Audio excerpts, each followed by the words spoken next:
Nah, ada organisasi lain di kita juga ya di Indonesia, organisasi massa yang mazhabnya cuma satu, Asy-Syafi'iyah aja ada. Kalau kita enggak, 4 mazhab, luas sekali, apapun tercakup di 4 mazhab itu.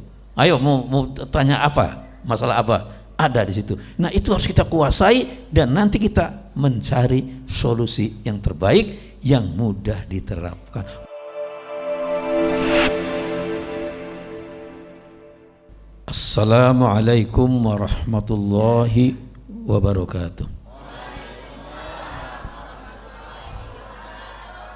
Alhamdulillahilladzi arsala rasulahu bil huda wa dinil haqq liyudhhirahu 'alad dini kullihi wa kafa billahi shahida.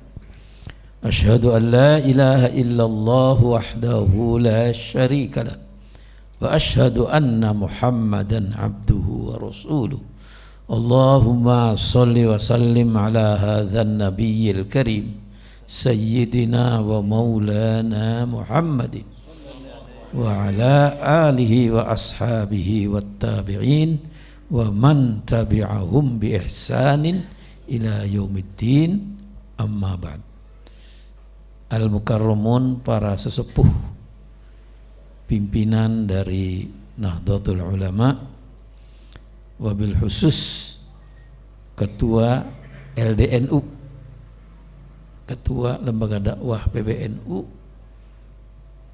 Kiai Haji Abdullah Samsul Arifin. Saya memanggilnya karena saya jauh lebih tua, Gus Aab. Umur saya tuh jauh dari, alhamdulillah generasi baru kita luar biasa. Dan demikian juga Akhi Khairun Ni'am, ini sering ketemu saya di UI sering ketemu ya. Jadi saudara-saudara sekalian, bapak-bapak dan ibu-ibu, dakwah kita di masa sekarang ini enggak cuma secara lisan, tapi ujung jari kita ikut berdakwah ini.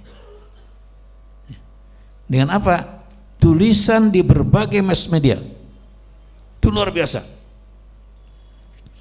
Saya ambil contoh, saya mengisi di NU Online tafsir yang saya susun sendiri, namanya Arifur Rahman di tafsir Al-Quran. Itu followernya baru tadi dimasukkan sudah 6.000. Kalau sudah 1 minggu itu sekitar 20.000 sampai bisa 40.000. Bayangkan saudara. Nah, kalau kita pengajian ngundang orang 40.000 gimana? Ya, ini langsung. Ya, jadi itu contoh aja, salah satu contoh. Kemudian selain itu, ya, itu alhamdulillah saya udah selesaikan 14 juz. Ya, sudah 14 juz. Itu kalau ditanya berapa halamannya udah ribuan aja, banyak sekali. Nah, kemudian saya buka Facebook saya. Nanti bisa dilihat oleh Bapak ya.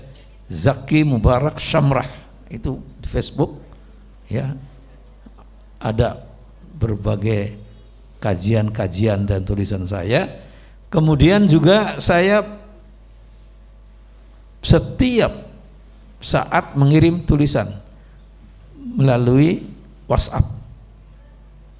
Itu ribuan juga. Mengapa? Dari saya kirim satu ke satu lembaga kirim lagi terus, luar biasa. Nah, jadi disinilah letaknya bagaimana kita memanfaatkan IT ya untuk berdakwah, dan dampaknya akan sangat kuat. Mengapa? Orang bisa baca berulang-ulang, dilihat lagi, dibaca lagi, sehingga karena itu saya ingin sampaikan kepada para dai ya yang lakukan kegiatan ceramah di mass media, hati-hati ya, harus betul-betul selektif ya, sumbernya segala macam, jangan asal keluar. Itu sangat hati, kalau enggak sedikit aja udah banyak protes ya. Ini yang saya pesankan. Nah, karena itu saya mohon kepada dai-dai yang jauh lebih muda usia dari saya, itu sangat bisa memanfaatkan IT. Saya sendiri termasuk gaptek Bapak, tapi saya menggunakan tenaga ya, asisten saya yang rutin setiap saat untuk menyampaikan itu. Nah, saudara-saudara, dalam hal dakwah ini saya ingin sampaikan semua dai harus punya wawasan yang sangat luas. Sebagai dai Nahdlatul Ulama nggak boleh agamanya sempit, jangan, atau sedikit, harus luas, saudara. Mengapa? Karena itulah cara penyelesaian masalah di dalam kehidupan kita sehari-hari.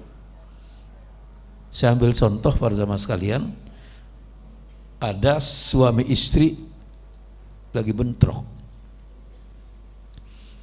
Tiba-tiba suaminya mengatakan, bahasanya secara marah, dia mengatakan pada istrinya, taraktuki hinan, katanya, aku tinggalkan kamu semasa. Itu kata suaminya. Setelah nafsunya hilang, 2 hari kemudian dia mikir, jangan-jangan ini sudah termasuk talak suami ini. Maka dia tanya kepada ulama A, dijelaskan, saya bicara begini. Apa kata ulama? Oh, Anda bahaya sekali itu. Anda wajib berikan nafkah pada istri Anda nggak boleh menggauli khinan khina hayatik. Selama umurmu kamu nggak boleh gauli istrimu. Tapi si suami ini nggak putus asa. Dia tanya lagi ke ulama B, cerita seperti tadi, taraktuki hinan. Apa kata ulama B? Oh iya, Anda ini wajib berikan nafkah pada istri Anda khinan samanu naksanatan. Bayangkan saudara, nggak boleh menggauli istri Anda samanu. Itu diambil dari Al-Quran itu. 80 tahun. Bayangkan saudara. Akhirnya dia datang ke ulama C. Apa kata ulama C? Dia katakan, Anda wajib berikan nafkah pada istri Anda nggak boleh gauli khinan khina hasadi, ya, khina hasadi, ya, semasa, semusim, artinya 1 tahun. Anda lihat itu dari 3 ulama tadi, 1 tahun saja, ya. Diambil dari khina hasadi, ketika memanen wajib zakat, kan itu di situ. Dia datang ke ulama D yang keempat.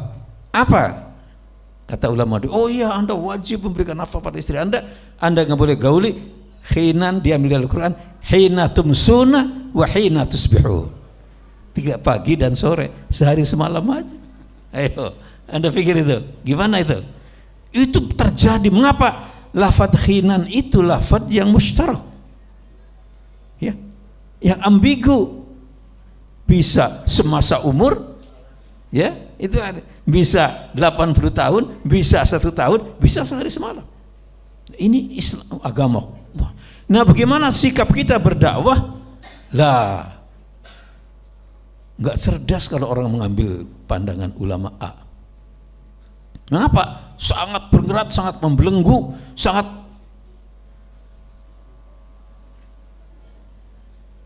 apa?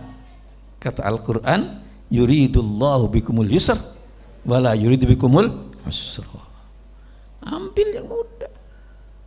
Orang argumennya sama-sama kuat kok, semuanya dari Al-Quran. Nah, itu yang perlu kita kembangkan dalam berdakwah adalah ini, ya. Nabi nyatakan ad-dinu yusrun, agama itu mudah. Wala yushaddad dina illa ghalabah. Agama sangat mudah, tidak ada orang yang berat-beratkan agama, dia sering kewalahan. Ketika Nabi mengutus Mu'adz bin Jabal dan Abu Musa al-Asy'ari sebagai gubernur di Yaman bagian barat dan timur, dulu bagian barat dan timur Yaman, apa beliau pesan kepada kedua calon gubernurnya? Yassiro wala tu'assiro, basyiro wala tunaffiro, ijtami'a wala takhtalif. Permudahlah oleh kamu berdua dan jangan kamu persulit. Gembirakan mereka, jangan kamu takut-takuti. Hembuskan angin optimisme, bukan angin pesimisme. Yang ketiga, bersepakatlah kamu jangan bersilang sengketa. Itu pesan. Nah, maka ulama yang cerdas ambil pandangan-pandangan yang bisa diterapkan dalam kehidupan sehari-hari. Bukan pandangan-pandangan yang membelenggu dan nggak bisa diterapkan. Ambil yang bisa diterapkan. Itu contoh aja. Jadi itu gambar. Mengapa lafadz khinan itu dia merupakan lafadz ambigu yang bisa diartikan berbagai macam, maka itulah terjadi. Contoh satu lagi, ada seorang ulama besar, syekh, muridnya puluhan ribu, Nah, suatu saat syekh ini bernazar akan berkorban dengan seekor kambing yang tingginya 7 hasta, saudara. Itu nazarnya. Nazar. Nah, akhirnya syekh ini mencari kambing kemana-mana, ke berbagai kota yang tingginya 7 hasta. 7 hasta kemana-mana, ke berbagai kota, enggak ketemu.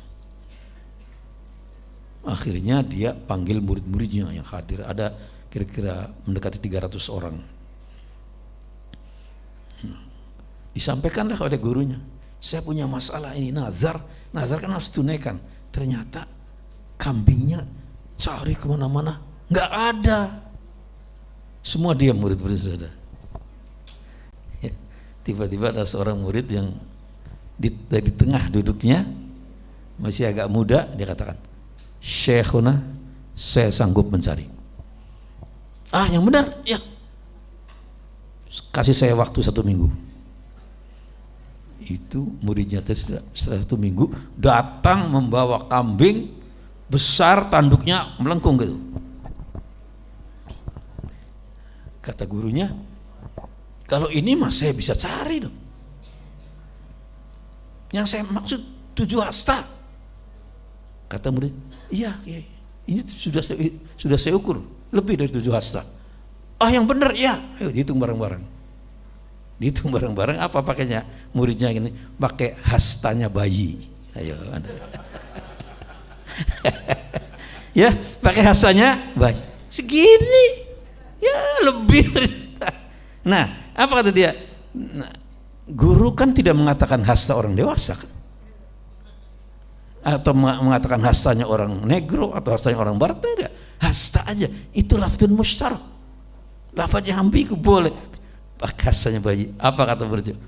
Ahsanta, engkau murid yang paling baik, engkau lebih cerdas dari saya, kata gurunya. Itu saudara. Jadi itu cara bagaimana mengembangkan pemahaman agama dalam masyarakat, terutama para dai harus bisa memilih. Bayangkan saudara, kalau seorang dai tadi yang 4 macam tadi, ulama taunya hanya yang nomor 1, gimana beratnya umat, ya enggak? Pokoknya ini semasa umur kamu, dia taunya cuma 1, jangan. Maka ada mazhab di kita 4, saudara. Luar biasa NU ini, 4 mazhab, ya luas sekali, apapun ada. Oh, dia katakan kita nggak pakai mazhab lagi, bohong. Semua pakai mazhab, pakai ini mazhab semua. Nah, saudara-saudara, nah itu kita, alhamdulillah. Nah, ada organisasi lain di kita juga ya di Indonesia, organisasi masa yang mazhabnya cuma 1, Asy-Syafi'iyah aja ada. Kalau kita enggak, 4 mazhab, luas sekali. Apapun tercakup di 4 mazhab itu. Ayo, mau tanya apa, masalah apa, ada di situ. Nah, itu harus kita kuasai dan nanti kita mencari solusi yang terbaik, yang mudah diterapkan. Banyak hal-hal baru. Saya nangani konsultasi agama, saudara, di berbagai masjid raya di Jakarta. Itu banyak masalah-masalah yang kita harus jeli dan harus hati-hati. Ya, ini maaf, ini sehari-hari ada begini, saudara. Masya Allah. Bagaimana ada pernikahan yang misalnya sudah terjadi kehamilan, itu terjadi. Nah, itu gimana? Nah, itu adalah hal-hal yang menjadi tantangan kita dan kita harus banyak belajar untuk itu. Saya kira sekali lagi saya ingin sampaikan, manfaatkan era digital ini untuk dakwah dan untuk pengembangan pemahaman wawasan sekaligus memperluas wawasan umat Islam. Terima kasih. Wassalamualaikum warahmatullahi wabarakatuh.